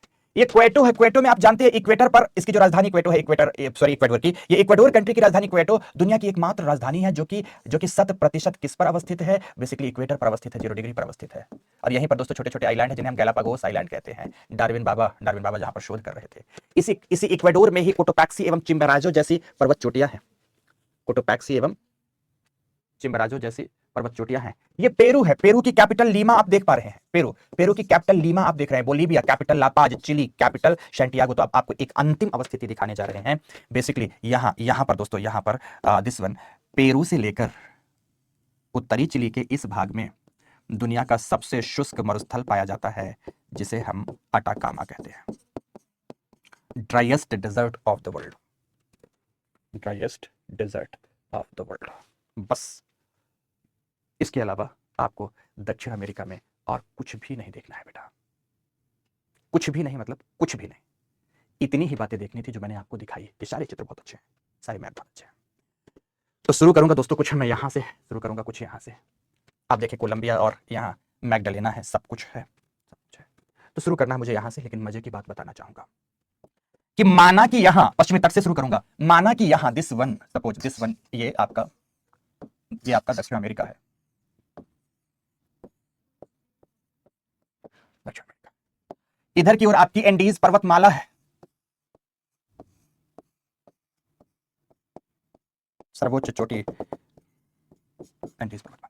इसका ये पश्चिमी जो तटीय मैदान है, दिस वन, ये वाला पश्चिम का जो तट है, इस तट में है तो बड़ा संकीर्ण और अद्भुत, अत्यंत ही विलक्षण है। तो शुरुआत में यहां से करूंगा फर्स्ट, फिर सेकंड, ऐसा करके, फिर यहां शुरू में आएंगे थर्ड, फिर फोर्थ एंड फिफ्थ, ऐसे पार्ट करते हुए दोस्तों हम बढ़ेंगे, ऐसे पार्ट करते हुए बढ़ेंगे। अब इससे ज्यादा इसकी मैपिंग पॉसिबल नहीं है, करना भी नहीं है, जरूरत भी नहीं है, जरूरत भी नहीं है। और इन तमाम भागों को बहुत आराम से और बहुत इत्मीनान से पढ़ेंगे बेटा, बहुत आराम और इत्मीनान से पढ़ेंगे, ठीक है।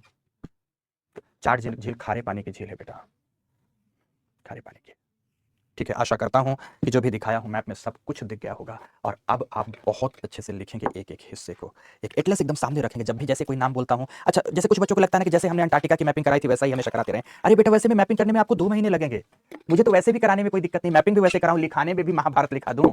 सच दोस्तों, ऐसा लिखाऊं कि अगर आप वेदव्यास बन जाओ तो मैं गणेश बन जाऊंगा, इतना लिखाऊंगा, इतना लिखाऊंगा। पर आपको जरूरत कितनी है उतनी की बात करते हैं, उतनी बात करते हैं ना बेटा, उतना नहीं जिसमें आपका टाइम केवल लॉस हो। पढ़ो बस अच्छे से बेटा, पढ़ो अच्छे से, ठीक है। तो चलो शुरू करते हैं दक्षिण अमेरिका में। बेले हॉरिजॉन्टल के प्रसिद्ध बताएंगे, वो भी बताएंगे पंडित। तो लिखो सभी के सभी, बहुत अच्छे से शुरुआत यहां से करो। लिखो वेस्टर्न कोस्ट, पश्चिमी तट।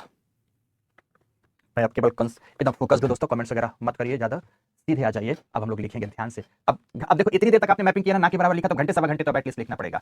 तो लिखे सभी, कुछ कुछ आराम दूंगा बट लिखना पड़ेगा। लिखें पश्चिमी तट में, लिखें इंडीज एवं प्रशांत के मध्य अवस्थित, इंडीज एवं प्रशांत के मध्य अवस्थित अत्यंत संकीर्ण तटीय मैदान, अत्यंत संकीर्ण तटीय मैदान, लेकिन जलवायविक दृष्टि से अत्यधिक विलक्षण है, जलवायविक दृष्टि से अत्यधिक विलक्षण है। जैसे जैसे आप बस लिखते चलेंगे, जैसे इक्वाडोर से मध्य पेरू तक, इक्वाडोर से शुरू होगा तो मध्य पेरू तक, इक्वाडोर से मध्य पेरू तक, मध्य पेरू तक, ये इक्वाडोर है, इसके नीचे पेरू, मध्य पेरू तक, मध्य पेरू तक विषुवतीय, विषुवतीय जलवायु, विषुवतीय उष्णार्द्र जलवायु पाई जाती है, विषुवतीय उष्णार्द्र जलवायु पाई जाती है, जहां जहां इक्वाडोर तट पर पाए जाने वाले गैलापागोस, इक्वाडोर तट पर पाए जाने वाले गैलापागोस द्वीपों में, द्वीपों में प्रचुर जैव विविधता पाई जाती है, प्रचुर जैव विविधता पाई जाती है, पाई जाती है, जहां डार्विन डार्विन ने डार्विन ने अपने उद्विकास के सिद्धांत, अपने उद्विकास के सिद्धांत पर शोध किया था, उद्विकास के सिद्धांत पर शोध किया था, पूर्ण विराम, पूर्ण विराम। फिर लिखेंगे, पहली बात समाप्त, पैरा चेंज करते हुए लिखेंगे मध्य पेरू से, मध्य पेरू से चिली के उत्तरी तटीय मैदान तक, चिली क्योंकि पेरू के बाद क्या आता है नीचे, चिली, मध्य पेरू से चिली के उत्तरी तटीय मैदान, मैदान तक उष्ण मरुस्थलीय जलवायु, उष्ण मरुस्थलीय जलवायु पाई जाती है, उष्ण मरुस्थलीय जलवायु पाई जाती है, जिसे जिसे दुनिया का शुष्कतम मरुस्थल अटाकामा, दुनिया का शुष्कतम मरुस्थल अटाकामा कहा जाता है, दुनिया का शुष्कतम मरुस्थल अटाकामा कहा जाता है। देखो फिर चला गया, चला गया ना। हेलो दोस्तों, अब थोड़ा सा इंटरनेट फ्लक्चुएशन की वजह से हमारी ये क्लास आगे इंटरप्ट हो पा रही थी, इंटरप्ट हो रही थी, इसलिए हम लोगों ने डिसीजन ये लिया है कि अब जो आगे की क्लास लेंगे उसे हम कंटिन्यू तो करते हैं, बट ये रिकॉर्डेड फॉर्म में आज की क्लास मिल जाएगी।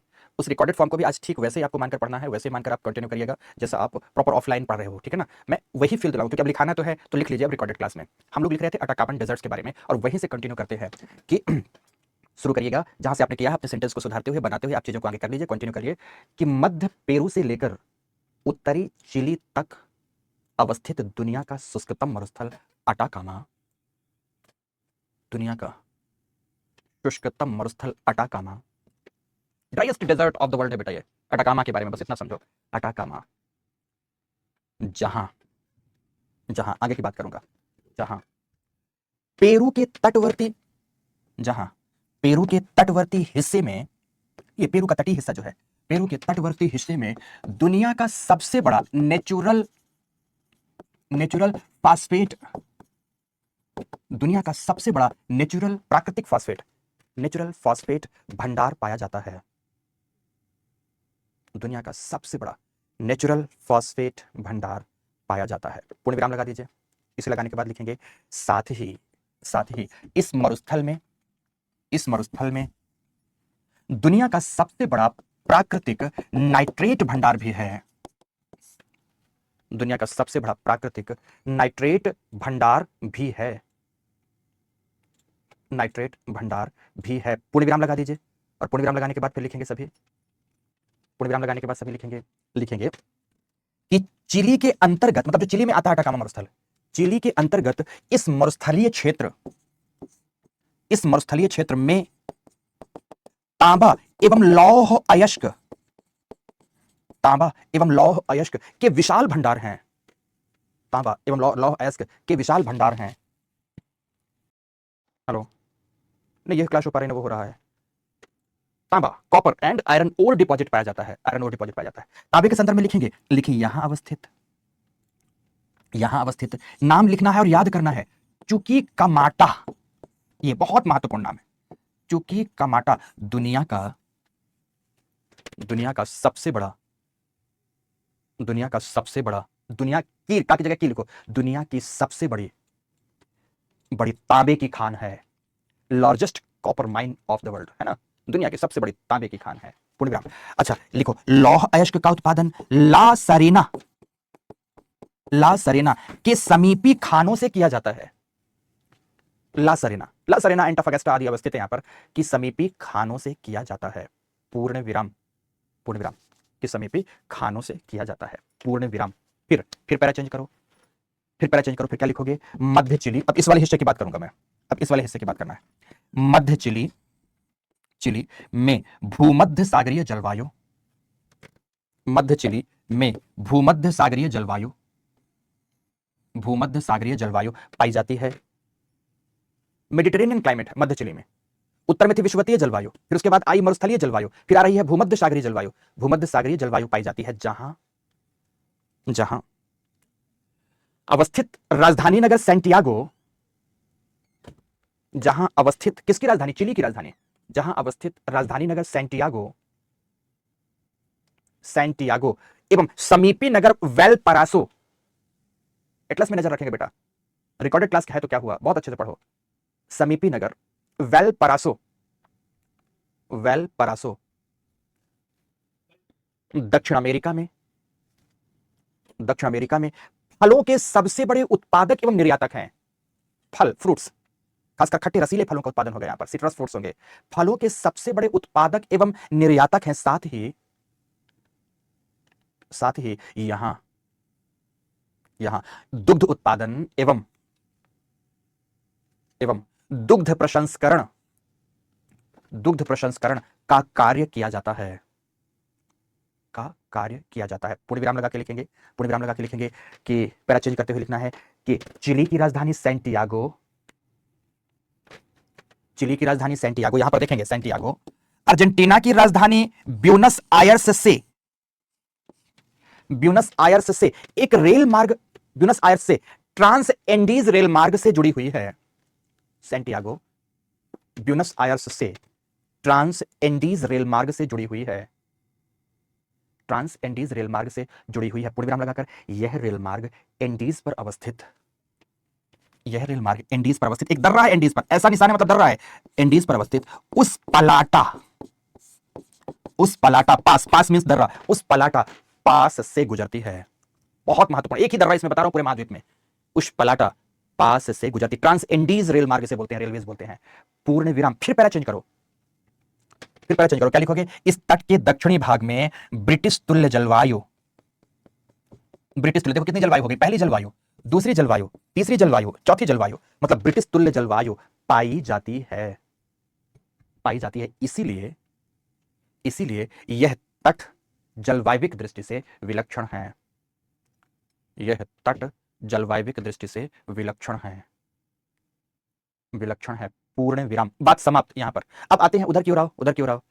अब इसके बाद फर्स्ट नंबर पर तो आपने लिखा ये कि वेस्टर्न कोस्ट, अब सेकंड नंबर पर आपको लिखना है वेस्टर्न कॉर्डिलेरा। कॉर्डिलेरा का मतलब होता है पर्वतमाला। जब आप प्लेट टेक्टोनिक थ्योरी मुझसे आप पढ़ते हैं तो मैं बताता हूं कि जब महाद्वीपीय एवं सागरीय प्लेट का अभिसरण होता है तो कॉर्डिलेरा समतुल्य पर्वत बनते हैं। तो यहां पर वह कॉर्डिलेरा समतुल्य पर्वत कौन है? एंडीज है। तो आप लिखेंगे, दूसरी हेडिंग देंगे कि पश्चिमी कॉर्डिलेरा या एंडीज पर्वतमाला, सभी हेडिंग देंगे, पश्चिमी कॉर्डिलेरा या एंडीज पर्वतमाला, एंडीज पर्वतमाला, एकदम दिस वन, यहां आप देखेंगे, दिस वन, यहां से शुरू करेंगे आप, यहां से शुरू करेंगे, एंडीज पर्वतमाला, ठीक है, ध्यान से, एंडीज पर्वतमाला।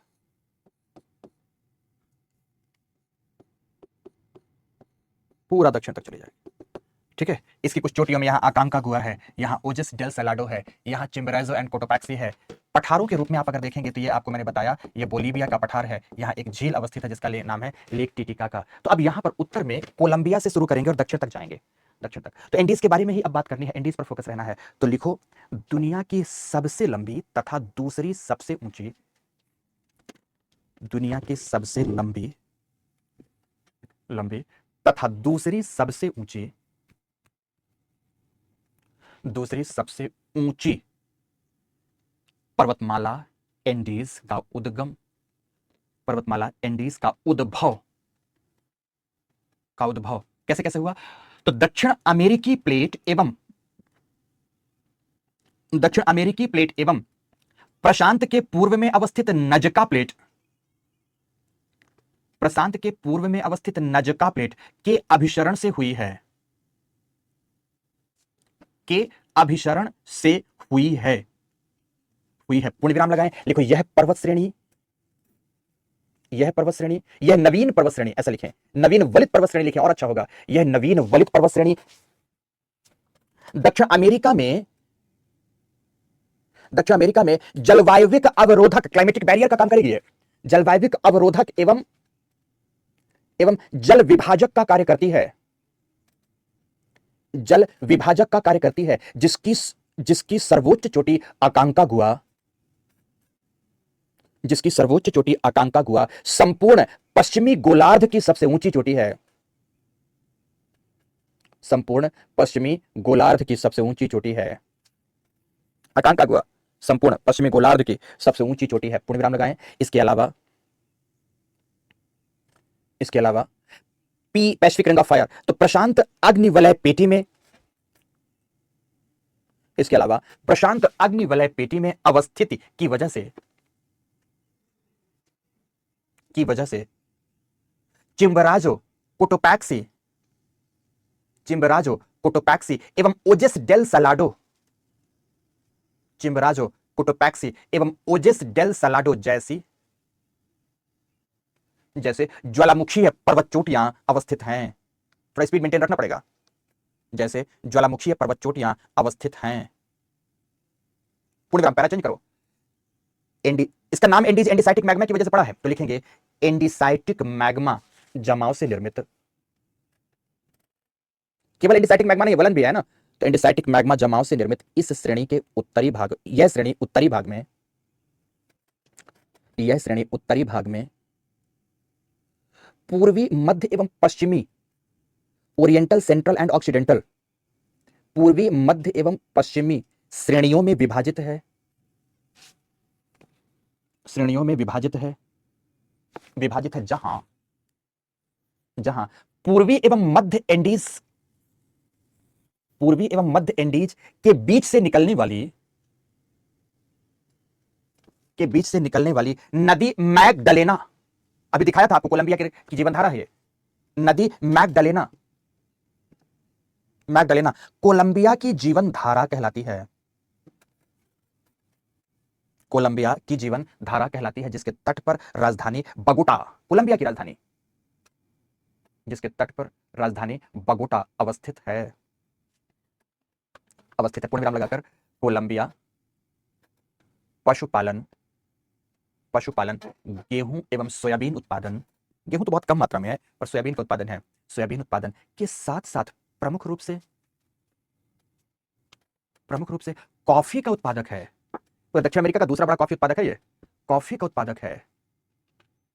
कॉफी का उत्पादन पूरे घाटी क्षेत्र में पशुपालन होगा, पशुचारण होगा, कॉफी का उत्पादन होगा, ठीक है ना। कॉफी का उत्पादक है। पूर्ण विराम। यह दक्षिण अमेरिका में दूसरा बड़ा कॉफी उत्पादक है। ब्राजील पहला है ना, ब्राजील पहला। पूर्ण विराम, पूर्ण विराम, पूर्ण विराम। फिर पैरा चेंज करो, लिखो इक्वाडोर। इक्वाडोर दुनिया का एकमात्र ऐसा देश है, दुनिया का एकमात्र ऐसा देश है जिसकी राजधानी क्वेटो, विषुवत रेखा पर अवस्थित है। विषुवत रेखा पर अवस्थित है, पूर्ण विराम लगाओ। फिर पैरा चेंज करो, लिखो पेरू के पर्वतीय क्षेत्र में चांदी, टिन एवं तांबा के भंडार पाए जाते हैं। चांदी, टिन एवं तांबे के भंडार पाए जाते हैं, जिनका उत्पादन प्रमुख रूप से सेरो द पॉस्को की खानों से किया जाता है। एकदम इंडीज में अवस्थित है, इंडीज के साथ लिख रहे हो सब। सेरो द पॉस्को की खानों से किया जाता है। पूर्ण विराम लगाकर इसी पैरा में लिखेंगे पेरू की अर्थव्यवस्था में मत्स्य उत्पादन एवं निर्यात की भी, मछलियों का उत्पादन एवं निर्यात की भी महत्वपूर्ण भूमिका है। पूर्ण विराम लगाएं, लिखें यहां ठंडी जलधारा क्षेत्र में एंकोवी या एंचोवी लिख देता हूं, एंचोवी नामक मछली पकड़ी जाती है। पूर्ण विराम लगाएं। इस मछली को खाने वाली चिड़िया गुआनो, कौन सी चिड़िया है यहां पर? गुआनो मछली, एकदम गुआनो चिड़ियों का ढेर लगा होगा, यहां पर ढेरों चिड़िया पाई जाएंगी। मछलियों को खाने वाली गुआनो चिड़िया गुआनो, कुछ भी गुआनो, मछलियों को खाकर तटों में मल उत्सर्जित करती है। तटों में अब खाएगी तो मल उत्सर्जित करेगी, मल उत्सर्जित करती है, जो प्राकृतिक फास्फेट का दुनिया का सबसे बड़ा स्रोत है। चट्टानी फास्फेट नहीं है, ये इस तरह का है, जो प्राकृतिक फास्फेट का दुनिया का सबसे बड़ा, बड़ी महंगी खाद बिकेगी है, सबसे बड़ा। पूर्ण विराम। फिर लिखो, फिर इतनी बात आई, फिर आगे लिखेंगे, पैरा चेंज करते हुए लिखें एंडीज के मध्यवर्ती भाग में, पैरा चेंज करते रहेंगे हर जगह, एंडीज के मध्यवर्ती भाग में अवस्थित अंतरा पर्वतीय पठार। अंतरा पर्वतीय पठार क्या होता है? पर्वतों के आंतरिक भाग में अवस्थित। एंडीज के मध्य भाग में अवस्थित अंतरा पर्वतीय पठार बोलीविया, टिन अयस्क है, टिन सोयाबीन एवं कॉफी का उत्पादक है। जहां कहां? बोलीविया में, जहां अवस्थित पोटोसी। दक्षिण अमेरिका में टिन की सबसे बड़ी खान है। चांदी का भी उत्पादन करेगा, टिन की सबसे बड़ी खान है। पूर्ण विराम लगाएं, इसी पैरा में लिखेंगे इस पठार में पेरू एवं बोलीविया सीमा पर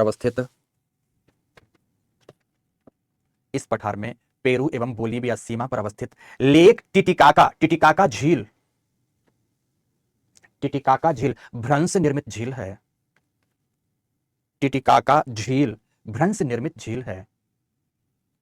भ्रंश निर्मित झील है।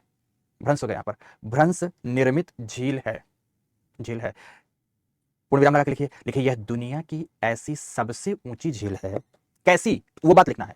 यह दुनिया की ऐसी सबसे ऊंची झील है जिसमें नौकायन, मतलब नाव चलती हैं, नौकायन एवं मत्स्ययन किया जाता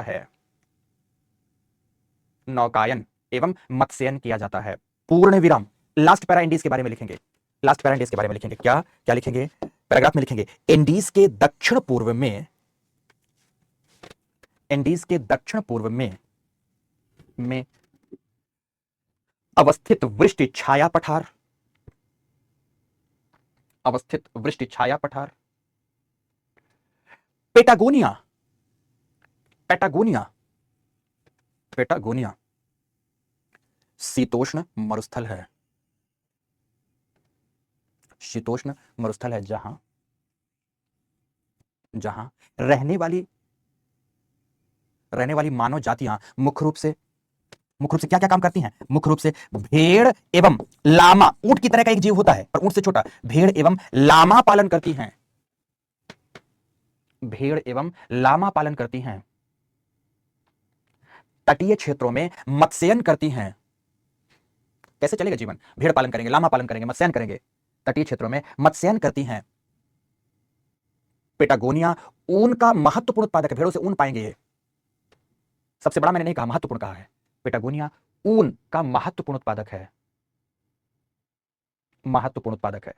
पूर्ण विराम लगाकर, पूर्ण विराम लगाकर क्या लिखेंगे? पेटागोनिया में लिखेंगे पेटागोनिया के उत्तरी भाग में,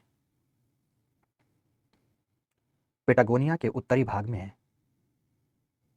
उत्तरी भाग में क्रिटेशियस लावा जमाव से निर्मित, क्रिटेशियस लावा जमाव से निर्मित पराना का पठार, पराना का पठार है जहां जहां भेड़ एवं बकरी पालन, भेड़ एवं बकरी पालन किया जाता है, भेड़ एवं बकरी पालन किया जाता है, किया जाता है। पूर्ण विराम। एक और पैराचन करो, लिखो इस पठार के दक्षिण में मैगलन जलसंधि से पृथक, इस पठार के दक्षिण में, यहां पर जलसंधि की हमने बात की थी, यहां पर मैगलन जलसंधि से पृथक टिएरा डेल फ्यूएगा, टिएरा डेल फ्यूएगा एवं पूर्व में फॉकलैंड द्वीप हैं। दक्षिण में टिएरा डेल फ्यूएगा है और पूर्व में क्या है? फॉकलैंड द्वीप हैं, फॉकलैंड द्वीप है। पूर्ण विराम लगाएं। टिएरा, अर्जेंटीना में आता है टिएरा डेल फ्यूएगा, टिएरा डेल फ्यूएगा की राजधानी उशुइया, राजधानी नहीं लिखना चाहिए, टिएरा डेल फ्यूएगा का नगर ऐसा लिखो, टिएरा डेल फ्यूएगा का नगर, राजधानी लिखना ठीक नहीं है, का नगर उशुइया दुनिया का दक्षिणतम नगर है, दुनिया का दक्षिणतम नगर है, जिससे, जिससे लिखना ठीक नहीं है, फिर लिखना यहां से, पूर्ण विराम लगाकर यहां से अंटार्कटिका, अंटार्कटिका भ्रमण आरंभ किया जाता है। अंटार्कटिका जाएंगे तो यहां शुरू करेंगे, अंटार्कटिका भ्रमण आरंभ किया जाता है। पूर्ण विराम, पूर्ण विराम, पूर्ण विराम। फिर लिखेंगे इसी द्वीप का दक्षिणतम बिंदु, एकदम दक्षिणतम, एकदम सदर्न टिप, दक्षिणतम बिंदु केप हॉर्न के नाम से, हॉर्न मतलब सींग, केप हॉर्न के नाम से जाना जाता है, जाना जाता है। फिर एक पैरा लिखाऊंगा, पैरा चेंज करो फिर से, फिर एक पैरा, तो क्या लिखेंगे? फॉकलैंड, फॉकलैंड ब्रिटिश द्वीप है जिसे, जिसे आर्थिक उद्देश्यों से, जिसे आर्थिक उद्देश्यों से यूएसए लीज पर लिया हुआ है, आर्थिक उद्देश्यों से यूएसए लीज पर लिया हुआ है, लीज पर लिया हुआ है। इसका तटीय क्षेत्र मत्स्यन, इसका तटीय क्षेत्र मत्स्यन के साथ साथ, के साथ साथ पेट्रोलियम निक्षेप के लिए, पेट्रोलियम निक्षेप के लिए जाना जाता है, जाना जाता है। पूर्ण विराम। इंडीज पर्वतमाला से संबंधित तमाम बातें समाप्त हो गई, साथ में दो बातें और जोड़ दिया मैंने, ठीक है ना? तो नेक्स्ट हेडिंग देंगे आप केंद्रीय निम्न भूमि, central lowland, central lowland, central lowland, ठीक है? लिखो सेंट्रल लोलैंड के बारे में, लिखो उत्तर में ब्राजील उच्च भूमि, उत्तर में ब्राजील उच्च भूमि से दक्षिण में पेटागोनिया मरुस्थल के मध्य अवस्थित,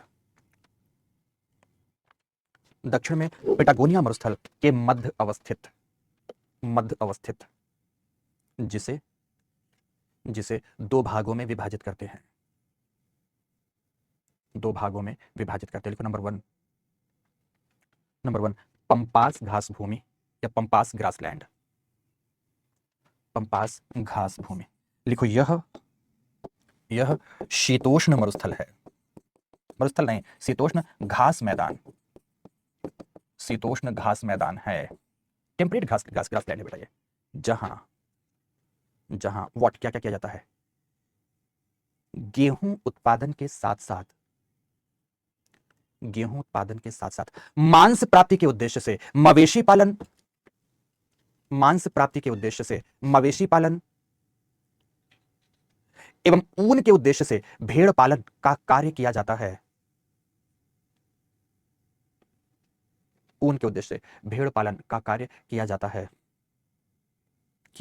पूर्ण विराम लगाएं। अर्जेंटीना मांस एवं चमड़े का महत्वपूर्ण निर्यातक है।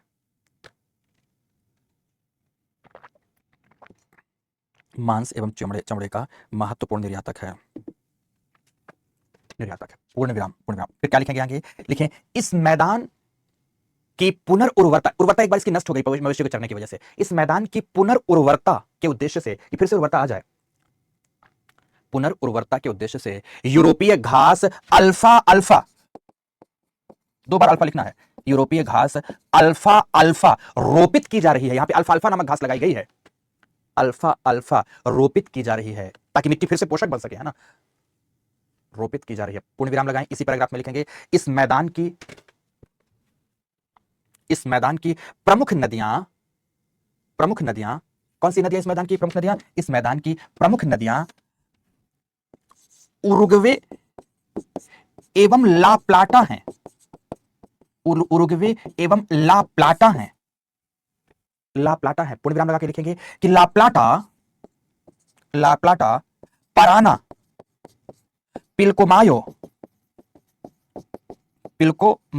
ला प्लाटा, पराना, पिल्कोमायो तथा पराग्वे की संयुक्त, पराना, पिल्कोमायो तथा पराग्वे की संयुक्त धारा है।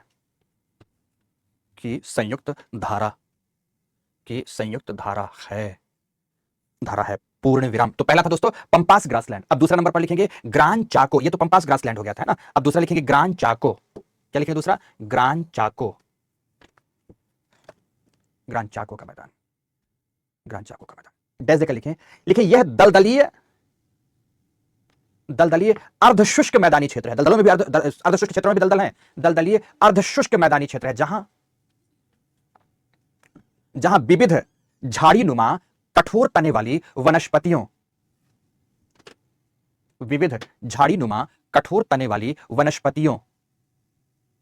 वनस्पतियों का आच्छादन पाया जाता है।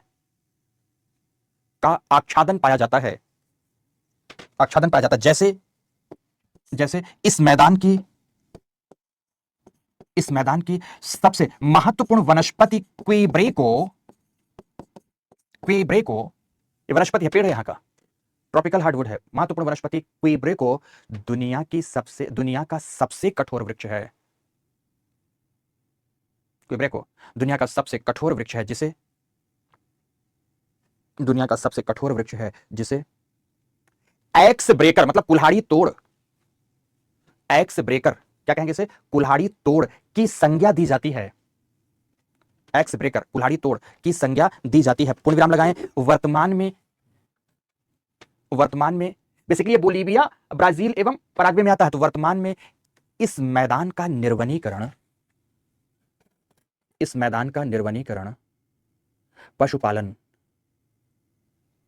पशुपालन एवं खेती के उद्देश्य से किया जा रहा है।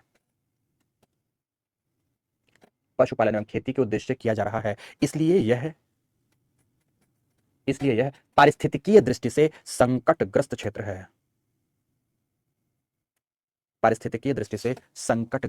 है। पूर्ण विराम। फिर हेडिंग देंगे, अंतिम हेडिंग देंगे जिसमें से सब हेडिंग्स आएंगे। लिखिए पूर्वी उच्च भूमि, ईस्टर्न प्लेटो। डैश देकर लिखो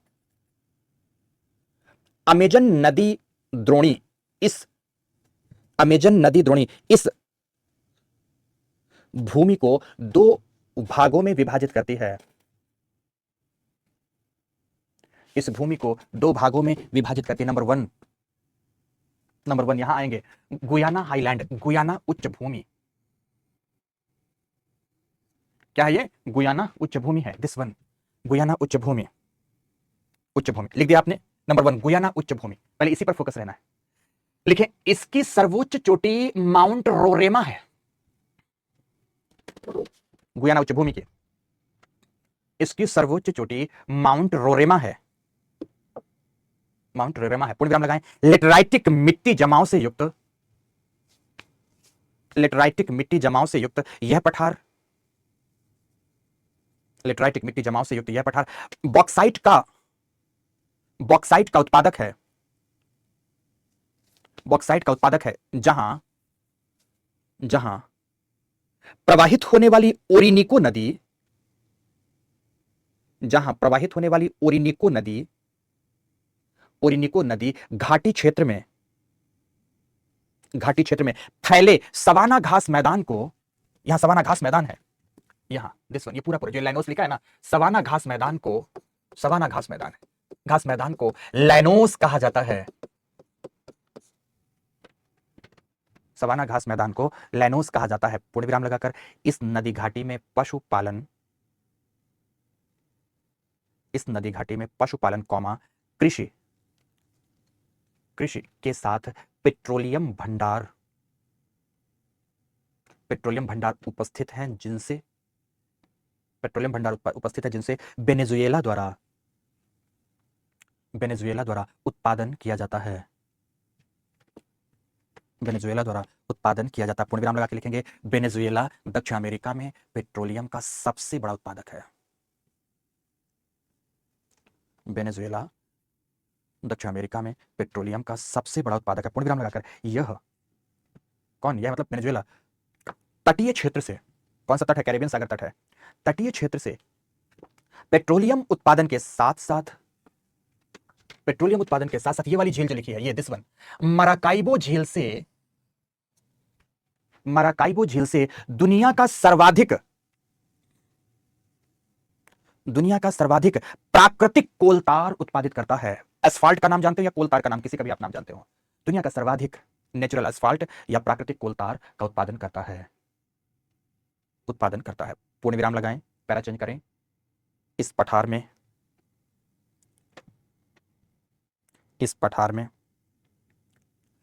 में ओरिनिको की सहायिका चुरुन, CHURUN, ओरिनिको की सहायिका चुरुन, CHURUN नदी, चुरुन नदी में दुनिया का सबसे ऊंचा जलप्रपात, चुरुन नदी में दुनिया का सबसे ऊंचा जलप्रपात एंजल्स अवस्थित है। दुनिया का सबसे ऊंचा जलप्रपात चुरुन बेसिकली करोनी नदी या करायो नदी की सहायिका, करायो जाकर ओरिनिको में मिलती है, ये भी ध्यान रखना। चुरुन करोनी या करायो नदी में मिलती है, फिर करायो जाकर ओरिनिको में मिलती है। पूर्ण दुनिया का सबसे ऊंचा जलप्रपात एंजल्स अवस्थित है। पूर्ण विराम लगाएं, लेकिन इस पठार में गुयाना, सूरीनाम एवं फ्रेंच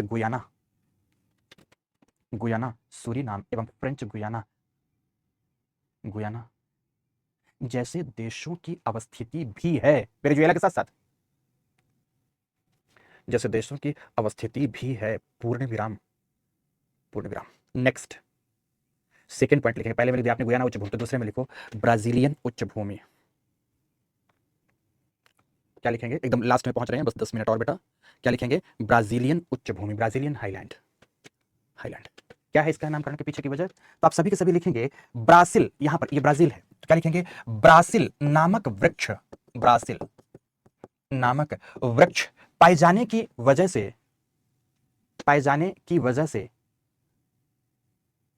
से इस पठार का नाम ब्राजील तथा इसकी राजधानी ब्रासिलिया हुआ।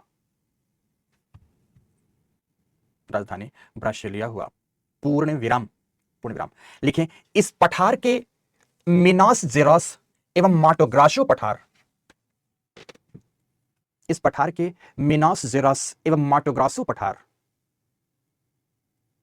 से महाद्वीप का सर्वाधिक लौह अयस्क एवं मैग्नीज, महाद्वीप का सर्वाधिक लौह अयस्क एवं मैग्नीज उत्पादित किया जाता है। लौह अयस्क एवं मैग्नीज उत्पादित किया जाता है। पूर्ण विराम लगाकर लिखो, यहां अवस्थित इटावीरा, इटावीरा दक्षिण अमेरिका की सबसे बड़ी लोहे की खान है। इटावीरा दक्षिण अमेरिका की सबसे बड़ी लोहे की खान है। पूर्ण विराम, पैरा चेंज करो। ब्राजील उच्च भूमि का दक्षिण पूर्वी भाग, ब्राजील उच्च भूमि का दक्षिण पूर्वी भाग दुनिया में कॉफी का सबसे बड़ा उत्पादक है। दुनिया में कॉफी का सबसे बड़ा उत्पादक है, जहां कॉफी के बड़े बड़े बागानों को, जहां कॉफी के बड़े बड़े बागानों को फजेंडा कहते हैं। कॉफी के बड़े बड़े बागान क्या कहलाते हैं? फजेंडा कहलाते हैं, फजेंडा कहते हैं। पूर्ण विराम लगाएं, लिखें, शाओ पालो नगर के समीप अवस्थित सैंटोस बंदरगाह, संतोष मत बोल देना, सैंटोस बोलना है। साओ पालो नगर के समीप अवस्थित सैंटोस बंदरगाह, बंदरगाह coffee port of the world, दुनिया का कहवा बंदरगाह कहलाता है। दुनिया का कहवा बंदरगाह कहलाता है, coffee port of the world, कहवा बंदरगाह। पूर्ण विराम लगा के लिखेंगे, साओ पालो दक्षिणी गोलार्ध का सबसे बड़ा नगर है, जनसंख्या की दृष्टि से है ना। साओ पालो दक्षिणी गोलार्ध का सबसे बड़ा नगर है। पूर्ण विराम, पूर्ण विराम। जबकि रियो डी जेनेरियो, रियो डी जेनेरियो ब्राजील की वाणिज्यिक राजधानी है। रियो डी जेनेरियो ब्राजील की वाणिज्यिक मतलब कमर्शियल कैपिटल, जैसे हमारी मुंबई है ना। रियो डी जेनेरियो ब्राजील की वाणिज्यिक राजधानी है। यहां पे एक नगर और बेलो हॉरिजेंटे, बेलो हॉरिजॉन्टे, तो इसके बारे में लिखेंगे, एवं बेलो हॉरिजेंटे स्टील कैपिटल, इस्पात राजधानी। बेलो हॉरिजॉन्टे इस्पात, एक बच्चे ने पूछा भी था, हॉरिजॉन्टे इस्पात राजधानी कहलाता है, इस्पात राजधानी कहलाता है। पूर्ण विराम। एक और बात देखो, यहां पर ये एक नदी है, ध्यान से देखना, ये वाली एक नदी है जिसका नाम है सैन फ्रांसिस्को नदी, जिसको कहते हैं रियो सैन फ्रांसिस्को, रियो सैन फ्रांसिस्को नदी है। तो क्या लिखेंगे? पूर्ण विराम लगा के पैरा चेंज करो, फिर से लिखें, ब्राजील के पूर्वी तट के सहारे प्रवाहित, ब्राजील के पूर्वी तट के सहारे प्रवाहित साओ फ्रांसिस्को नदी घाटी क्षेत्र, प्रवाहित साओ फ्रांसिस्को नदी घाटी क्षेत्र, नदी घाटी क्षेत्र में दुनिया का, दुनिया का लिखेंगे, दुनिया का दूसरा सर्वाधिक गन्ना उत्पादित किया जाता है। पहला भारत है, दूसरा सर्वाधिक गन्ना उत्पादित किया जाता है। ये sugarcane belt of Brazil है बेटा, ये गन्ना उत्पादित किया जाता है। पूर्ण विराम। जहां सेल्वाडोर एवं रेसिफे जैसे नगर, जहां सेल्वाडोर एवं रेसिफे जैसे नगर चीनी के प्रमुख उत्पादक हैं, चीनी के प्रमुख उत्पादक हैं। पूर्ण विराम लगाकर लिखेंगे, इस पठार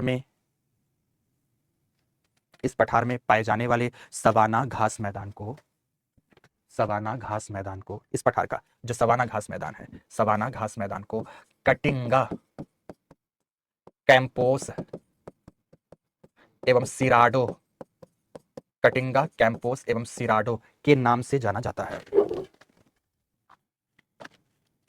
सवाना घास मैदान को कटिंगा कैंपोस एवं सिराडो नाम से जाना जाता है, नाम से जाना जाता है। कटिंगा कैंपोस एवं सिराडो नाम से जाना जाता है। पूर्ण विराम, पूर्ण विराम। लास्ट अमेजन नदी, तो हेडिंग दे अमेजन नदी, लास्ट पॉइंट बेटा, अमेजन नदी। लिखें, एंडीज पर्वतमाला से निकलने वाली, एंडीज पर्वतमाला से निकलने वाली यह दुनिया की सबसे बड़ी जलवाही नदी है, मतलब जल आयतन की बात कर रहे हैं, यह दुनिया की सबसे बड़ी जलवाही नदी है। एंडीज पर्वतमाला से निकली दुनिया की सबसे बड़ी जलवाही नदी है, लेकिन लंबाई की दृष्टि से, लंबाई की दृष्टि से नील के बाद दूसरी लंबी नदी, नील के बाद दूसरी लंबी नदी, जिसकी प्रमुख सहायिकाएं, जिसकी प्रमुख सहायिकाएं कौन सी हैं? प्रमुख सहायिकाएं ध्यान रखना, जिसकी प्रमुख सहायिकाएं नीग्रो, मैडीरा, टापाजोश, नीग्रो, मैडीरा एवं टापाजोश आदि हैं, टापाजोश आदि हैं, पूर्ण विराम लगाकर अमेजन, अमेजन अटलांटिक महासागर में जल विसर्जित करती है, अटलांटिक महासागर में जल विसर्जित करती है, पूर्ण विराम लगाकर इस नदी घाटी क्षेत्र में, इस नदी घाटी क्षेत्र में दुनिया का सर्वाधिक विषुवतीय वर्षावन, सर्वाधिक मतलब सबसे बड़ा, दुनिया का सबसे बड़ा विषुवतीय वर्षावन पाया जाता है, दुनिया का सबसे बड़ा विषुवतीय वर्षावन पाया जाता है, जिसे लगभग 20% ऑक्सीजन उत्सर्जन के कारण, क्यों ऐसा कहेंगे तो लिखेंगे जिसे, जितनी कुल ऑक्सीजन का उत्सर्जन होता है ना साल भर में, उसमें 20% का भागीदारी अकेले उसकी है, जिसे लगभग 20% ऑक्सीजन उत्सर्जन के कारण लंग्स ऑफ द वर्ल्ड मतलब विश्व का फेफड़ा कहा जाता है, विश्व का फेफड़ा, लंग्स ऑफ द वर्ल्ड, विश्व का फेफड़ा कहा जाता है, विश्व का फेफड़ा कहा जाता है, पूर्ण विराम लगाएं, पूर्ण विराम लगाएं, लेकिन वैश्विक तापन के कारण जंगलों की आग, वैश्विक तापन के कारण जंगलों की आग, कॉमा लगाइए, मानव द्वारा किया गया निर्वनीकरण, तो मानवीय निर्वनीकरण, मानवीय निर्वनीकरण इनके समक्ष, इनके समक्ष कठिन चुनौती प्रस्तुत कर रहे हैं, इनके समक्ष कठिन चुनौती प्रस्तुत कर रहे हैं, पूर्ण विराम लगाओ। ब्राजील सरकार, ब्राजील सरकार अपने वेपोराइजिंग पॉलिसी, वेपोराइजिंग पॉलिसी के माध्यम से स्वयं इन वनों का, स्वयं इन वनों का चोरी छुपे विनाश करा रही है,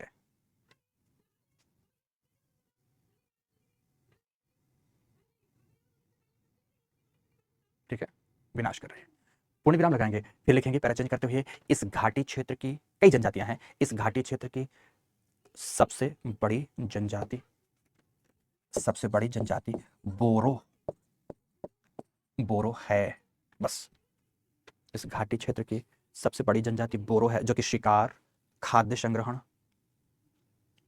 जो कि शिकार, खाद्य संग्रहण, खाद्य संग्रहण आदि क्रियाओं द्वारा, आदि क्रियाओं द्वारा अपना जीवन यापन करती है।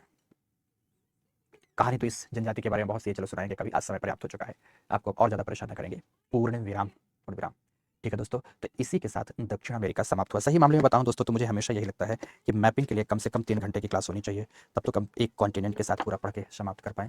खैर आज जो शुरुआती बातें करने में समय लग गया वो ज़्यादा लगा, कल इतना समय नहीं लगेगा। कल हम लोग उत्तर अमेरिका की क्लास पढ़ेंगे, उत्तर अमेरिका में पूरा सेंट्रल या मेसो अमेरिकन क्षेत्र को भी जोड़ लेंगे। कल उत्तर अमेरिका, ऐसे ही उत्तर अमेरिका, परसों हम लोग फिर चल के आगे पढ़ते हुए यूरोप में पहुंच जाएंगे, ऐसे ही कुछ पढ़ते चले जाएंगे। ओके दोस्तों, तो आज की इस कक्षा की समाप्ति यहीं पर करता हूँ। मैं समझ पा रहा हूँ कि आप में से बहुत सारे बच्चे थक गए होंगे, बेहद थके होंगे, लेकिन कोई बात नहीं, कभी कभार तो थकान चलती है ना। तो आज इतना थक गए हो मैं समझ भी पा रहा हूँ, लेकिन फिर भी अच्छा लगा मुझे कि चलो आज हम लोगों ने ठीक ठीक पढ़ लिया है। तो आज इसी के साथ क्लास की समाप्ति करता हूँ दोस्तों, धन्यवाद।